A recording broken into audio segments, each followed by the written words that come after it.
നിങ്ങൾക്കെല്ലാം അറിയാമല്ലോ, താരം ഇപ്പോൾ കളിച്ചുകൊണ്ടിരിക്കുന്ന ക്ലബ്ബ് സൗദി ക്ലബ്ബായ അൽ നാസർ ക്ലബ്ബിന് വേണ്ടിയാണ്. ഇക്കഴിഞ്ഞ സീസണിന് ശേഷം ടീം വിടുകയാണെന്ന് താരം സൂചിപ്പിച്ചിരുന്നു. ഇത് വെച്ചുകൊണ്ട് റൊണാൾഡോ ടീം വിടുകയാണെന്നും തരത്തിൽ റൂമറുകൾ വന്നത്.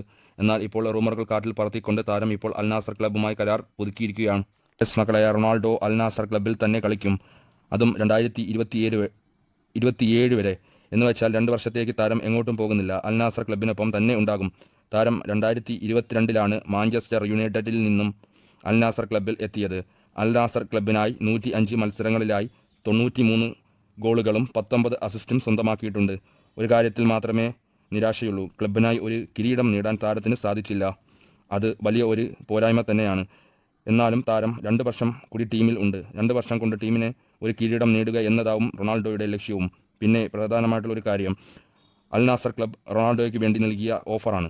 ഈ ക്ലബ്ബ് ചരിത്രത്തിലാദ്യമായി ഒരു താരത്തിന് ഇത്രയും വമ്പൻ കരാർ നൽകുന്നത്. ക്ലബ്ബ് വിടുമെന്നുള്ള സൂചന നേരത്തെ ക്രിസ്ത്യാനോ നൽകിയിരുന്നു.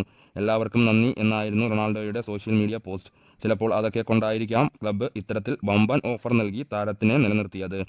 കഴിഞ്ഞ സൗദി പ്രോ ലീഗിൽ ടീം 3-ാമതായാണ് ഫിനിഷ് ചെയ്തത്. അന്ന് റൊണാൾഡോ 25 ഗോളുമായി ലീഗിലെ ടോപ്പ് സ്കോററാണ്. എന്തായാലും എല്ലാ റൂമറുകൾക്കും വിട, താരം അൽ നാസറിനൊപ്പം തന്നെ തുടരും.